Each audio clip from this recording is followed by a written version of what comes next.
പയ്യന്നൂരിൽ UDF പിന്തുണയോടെ മത്സരിക്കുന്ന വി കുഞ്ഞികൃഷ്ണന്റെ തിരഞ്ഞെടുപ്പ് പ്രചരണാർത്ഥം വെള്ളൂരിൽ കുടുംബ സദസ്സ് സംഘടിപ്പിച്ചു. മുസ്ലിം ലീഗ് സംസ്ഥാന പ്രസിഡന്റ് സയ്യിദ് സാദിഖ് അലി ശിഹാബ് തങ്ങൾ ഉദ്ഘാടനം ചെയ്തു. എല്ലാവരെയും അടക്കി വയ്ക്കാൻ ശ്രമിച്ചുകൊണ്ടിരിക്കുന്ന ഒരു ഗവൺമെന്റ് ജനങ്ങളുടെ ഒരു ആവശ്യത്തെയും അംഗീകരിക്കുവാനും അവർ തയ്യാറാകുന്നില്ല.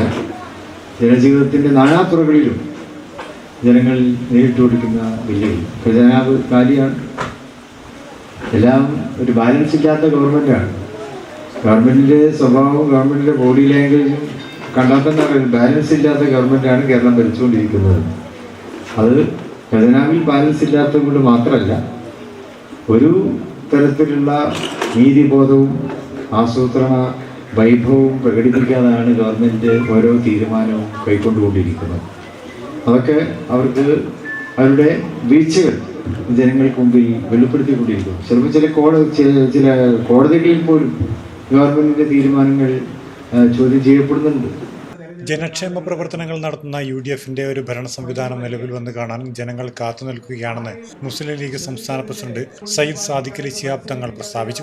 എല്ലാ കാലത്തും എല്ലാവരെയും അടക്കി ഭരിക്കാൻ കഴിയില്ലെന്ന് കഴിഞ്ഞ തദ്ദേശ സ്വയംഭരണ തെരഞ്ഞെടുപ്പിൽ കേരളത്തിലെ ജനങ്ങൾ തെളിയിച്ചിട്ടുണ്ടെന്നും ഈ തെരഞ്ഞെടുപ്പിലും അത് ആവർത്തിക്കുമെന്നും തങ്ങൾ പറഞ്ഞു. ചടങ്ങിൽ PMH മുഹമ്മദ് കുഞ്ഞ് അധ്യക്ഷത വഹിച്ചു. ജില്ലാ league general secretary KT Saadulla, Mahmood Vellamkulam, Rajith Narath, AP Narayanan, KK Ashraf, VK Shafi, advocate DK Gopinath, SA Shukoor Haji, K Lalitha teacher, P Mustafa, VC Narayanan, Fayis Kavayi, സ്ഥാനാർത്ഥി V കുഞ്ഞികൃഷ്ണൻ തുടങ്ങിയവർ സംസാരിച്ചു. Network news, Payyanur.